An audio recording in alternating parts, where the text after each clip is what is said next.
बिस्मिल्लाहिर्रहमानिर्रहीम। अज़ीज़ तलबा, आज हम DAE के सिलसिले में अप्लाइड फिज़िक्स के पहले एक्सपेरिमेंट को करने जा रहे हैं। तो एक्सपेरिमेंट का टॉपिक है find the volume of a solid cylinder using vernier callipers. तो वॉल्यूम क्या होता है? Space occupied by anything is called its volume. कोई भी चीज़ जितनी जगह घेरेगी वो उसका वॉल्यूम कहलाएगा। तो चूंकि हमने एक सॉलिड सिलेंडर का वॉल्यूम मालूम करना है, तो पहले हम सॉलिड सिलेंडर को देखते हैं कि कैसा होता है। ये हमारे पास एक सॉलिड सिलेंडर है, तो ये इसका लंबाई है और इसका जो सामने वाला क्रॉस सेक्शनल एरिया है ये सर्कुलर शेप का है। तो इसको अगर हम फिगर में देखें तो ये हमारे पास फिगर है एक सिलेंडर की। सामने वाला हिस्सा क्रॉस सेक्शनल एरिया है जिसको हम पाई आर स्क्वायर से रिप्रेजेंट करते हैं और लेंथ को हम एल से रिप्रेजेंट करेंगे। इस तरह अगर हमें वॉल्यूम मालूम करना हो तो वॉल्यूम का फार्मूला हमारे पास बनेगा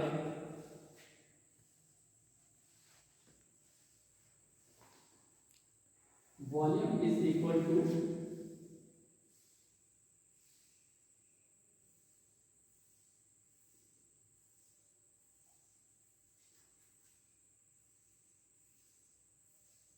cross sectional area multiplied by length.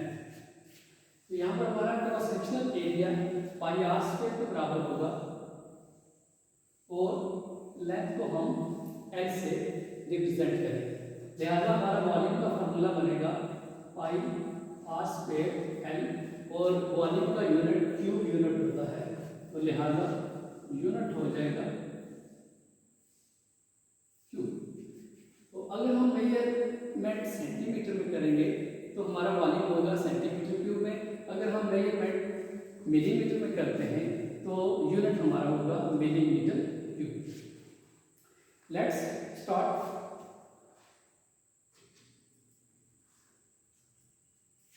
Cylinder का वॉल्यूम मालूम करने के लिए जो इंस्ट्रूमेंट इस्तेमाल होगा उसे हम कहते हैं वर्नियर कैलिपर्स। तो वर्नियर कैलिपर्स बुनियादी तौर पे दो हिस्सों पर मुश्तमिल होता है। एक इसका फिक्स्ड हिस्सा है और दूसरा है मूवेबल। तो फिक्स्ड हिस्से को हम मेन स्केल कहते हैं और मूवेबल हिस्से को हम वर्नियर स्केल कहते हैं। तो ये इसके दो जार्स हैं, एक लोअर जार्स और एक अपर जार्स। लोअर जार्स किसी भी चीज़ की एक्सटर्नल पैमाइश के लिए इस्तेमाल होता है, जबकि अपर जार जो है किसी भी चीज़ की इंटरनल पैमाइश के लिए इस्तेमाल होता है। मसलन हमारे पास ये एक सॉलिड सिलेंडर है, अगर हमें इसका डायमीटर मालूम करना हो हम इसके लिए लोअर जार्स को इस्तेमाल करेंगे। तो अगर हमें इंटरनल डायमीटर निकालना हो, जैसे कि ये हमारे पास एक आलू सिलेंडर है, तो इसके लिए हम अपर जार्स को इस्तेमाल करेंगे। तो अगर हमें इसकी डेप्थ मालूम करनी है तो इसके लिए हम ये स्ट्रिप इस्तेमाल करेंगे जो कि किसी भी चीज़ की डेप्थ मालूम करने के लिए इस्तेमाल होती है। अब पैमाइश की तरफ चलते हैं। सबसे पहले पैमाइश के लिए हमें इसका वर्नियर कांस्टेंट मालूम करना ज़रूरी है। तो वर्नियर कांस्टेंट हमारा बराबर होगा मेन स्केल का सबसे छोटा division divided by vernier scale के तमाम डिवीजन। इसको हम फार्मूले में लिखेंगे vernier constant is equal to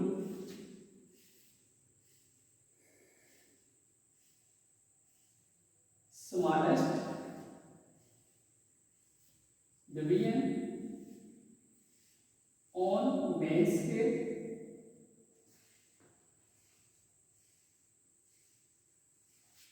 divided by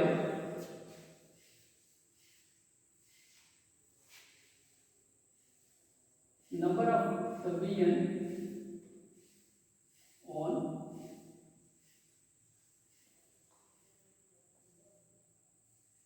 vernier scale.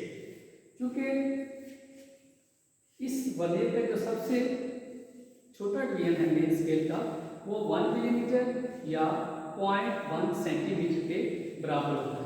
तो लिहाजा हम लिखेंगे 0.1 सेंटीमीटर डिवाइडेड बाय, तो इसके वर्नियर के कुल 20 डिवीजन हैं, तो divided by 20 which is equal to 0.005 centimetre.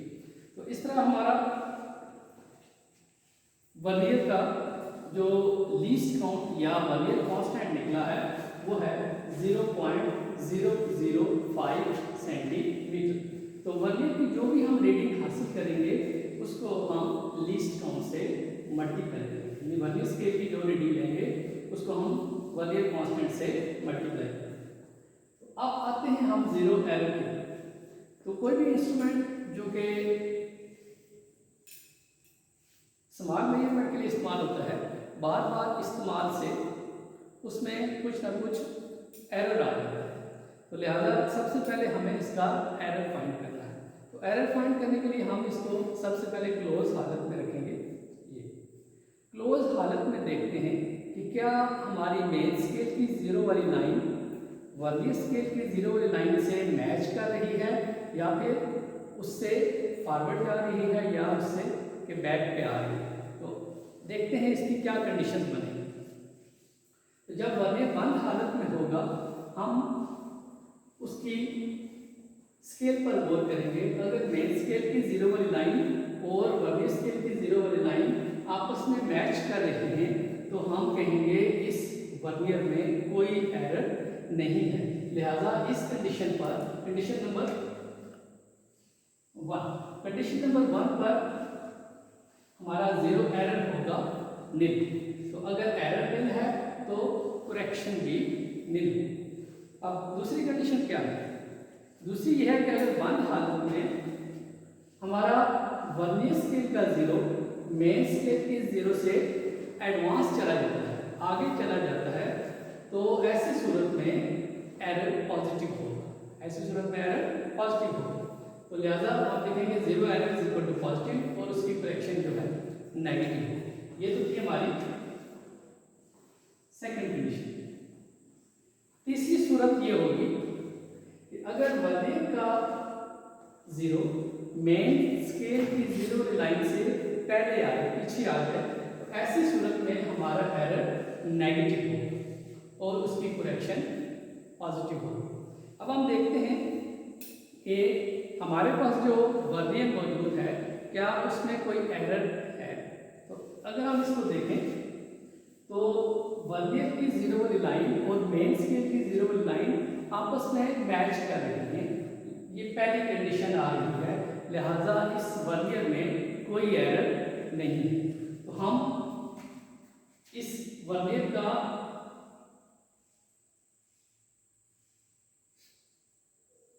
Zero error या फिर ZE लिखेंगे निल, इसमें कोई एरर नहीं है। अगर एरर नहीं है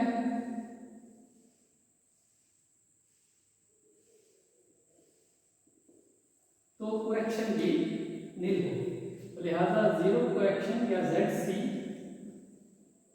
it is also equal to nil. अब हम आते हैं पैमाइश की तरफ। तो इसके लिए हमें ऑब्जर्वेशन टेबल चाहिए। ऑब्जर्वेशन टेबल में पहले तो सीरियल नंबर है, फर्स्ट कॉलम में हम लिखेंगे क्वांटिटी टू बी मेजर, क्योंकि इस फॉर्मूले में दो क्वांटिटीज हैं जिनको हमने मेजर करना है। लिहाजा हम एक लेंथ और दूसरा हिस्सा डायमीटर का मुश्किल है। तो सबसे पहले मेजरमेंट में हम मेन स्केल की रीडिंग मालूम करेंगे, उसके बाद जो वर्नियर का डिवीजन कोइंसाइड कर रहा होगा वो मालूम करेंगे और कोइंसाइडेड डिवीजन को फिर हम वर्नियर कांस्टेंट से मल्टीप्लाई करेंगे। तो इस तरह हमें फ्रैक्शन पार्ट हासिल होगा। तो जो टोटल रीडिंग होगी वो हमारी मेन स्केल की रीडिंग और फ्रैक्शनल पार्ट पर मुश्तमिल होगी। तो लिहाजा टोटल हमारी रीडिंग आ जाएगी main scale reading plus vernier scale की रीडिंग। तो करेक्टेड रीडिंग जो होगी वो ऐसी रीडिंग होगी जिसमें से एरर को हमने रिमूव किया होगा। तो करेक्ट रीडिंग बराबर है total reading plus minus zero fraction. तो चलते हैं पहले लेंथ मालूम करने के लिए। तो लेंथ मालूम करने के लिए हम जहाज को खोलेंगे और सिलेंडर को लंबाई के जहाज में रखेंगे, इसको फिर लॉक कर देंगे। लॉक करने के बाद हम देखते हैं कि हमारे पास ये लॉक करने के बाद हम देखते हैं कि हमारे पास मेन स्केल की क्या रीडिंग आ रही है और कौन सा डिवीजन कोइंसाइड कर रहा है। जब हम यहाँ पर देखते हैं तो 0 1 सेंटीमीटर 2 सेंटीमीटर और फिर उससे आगे जीरो लाइन जो है 2.5 को क्रॉस कर रही है, लेकिन 2.6 को क्रॉस नहीं कर रही, ना ही उसके बराबर आ रही है। तो लिहाजा हमारी मेन स्केल की रीडिंग 2.5 से तो ज़्यादा है लेकिन 2.6 से कम है। लिहाजा हम मेन स्केल की रीडिंग लिखेंगे 2.5 सेंटीमीटर। तो मेन स्केल की हमारी रीडिंग आ गई है 2.5 सेंटीमीटर। अब हम देखते हैं कि वर्नियर का कौन सा डिवीजन 2.5 के बाद कोइंसाइड करता है। यहाँ पर हम देखें तो हमारा वर्नियर का 14th जो डिवीजन है वो कोइंसाइड कर रहा है, लिहाजा कोइंसाइड डिवीजन हमारा आ जाएगा 14। तो आगे हम इसको हल करते हैं। फ्रैक्शन पार्ट हमारा होगा वर्नियर स्केल के coincided division multiplied by vernier constant. तो कोइंसाइडेड डिवीजन आए हैं हमारे 14 मल्टीप्लाइड बाय वर्नियर कांस्टेंट जो कि है 0.005। जब इसको मल्टीप्लाई करते हैं तो हमारे पास आता है 0.07 सेंटीमीटर। अब हम टोटल रीडिंग मालूम करेंगे, यानी टोटल लंबाई इस सिलेंडर की कितनी आई। तो total length is equal to main scale reading plus fractional part. तो मेन स्केल की हमारी रीडिंग थी 2.5 प्लस फ्रैक्शन पार्ट में हमारा आया था 0.07, तो 0.070, लिहाजा हमारी टोटल रीडिंग आ जाएगी 2.570 सेंटीमीटर। अब आगे चलते हैं करेक्टेड रीडिंग की तरफ। तो अगर वर्नियर में एरर मौजूद हो तो हम उसको टोटल रीडिंग से प्लस या माइनस करेंगे, क्योंकि करेक्शन हमारी नील है, लिहाजा इसमें कोई चीज़ ना तो ऐड होगी ना ही उससे सब्ट्रैक्ट होगी। तो हमारी फाइनल रीडिंग जो होगी वो होगी 2.570 प्लस माइनस 0, क्योंकि करेक्शन हमारी नील आई है तो लिहाजा हम 0 करेंगे उसको। फाइनल रीडिंग आ जाएगी 2.570 सेंटीमीटर। इसी तरह हम दूसरी और तीसरी रीडिंग मालूम करेंगे, फिर उनका मीन लेंगे। आप चलते हैं आगे।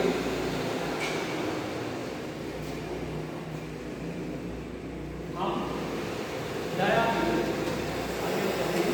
डायामीटर, तो डायामीटर के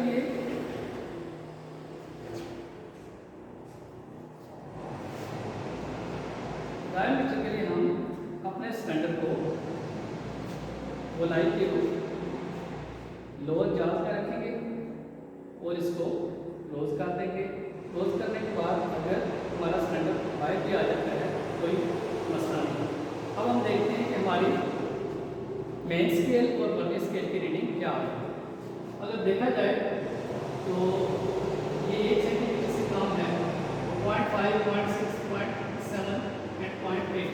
तो जो 0 है वर्नियर की 0 वाली लाइन मेन स्केल की 0.8 वाली लाइन से कोइंसाइड एग्जैक्ट कोइंसाइड कर रही है। तो हमारी मेन स्केल की रीडिंग हो जाएगी 0.8 सेंटीमीटर। क्योंकि एग्जैक्ट 0.8 वाली लाइन कोइंसाइड कर रही है, लिहाजा कोइंसाइडिंग रीडिंग जो है वो 0 आ जाएगी। तो फ्रैक्शनल पार्ट क्या होगा, कोसाइडेड प्लेन को हम वर्नियर कांस्टेंट से मल्टीप्लाई करेंगे। जब हम 0 को मल्टीप्लाई करते हैं वर्नियर कांस्टेंट से, हमारा फाइनल आंसर भी 0 आएगा। लिहाजा टोटल रीडिंग हमारी आ जाएगी मेन स्केल की रीडिंग प्लस वर्नियर स्केल की रीडिंग 0.8 प्लस 0, जो कि आ जाएगी 0.8 सेंटीमीटर। क्योंकि वर्नियर में कोई एरर नहीं था, लिहाजा टोटल रीडिंग वही, करेक्ट रीडिंग वही होगी जो कि टोटल रीडिंग होगी। तो इसका डायमीटर लिखते हैं, it is equal to total reading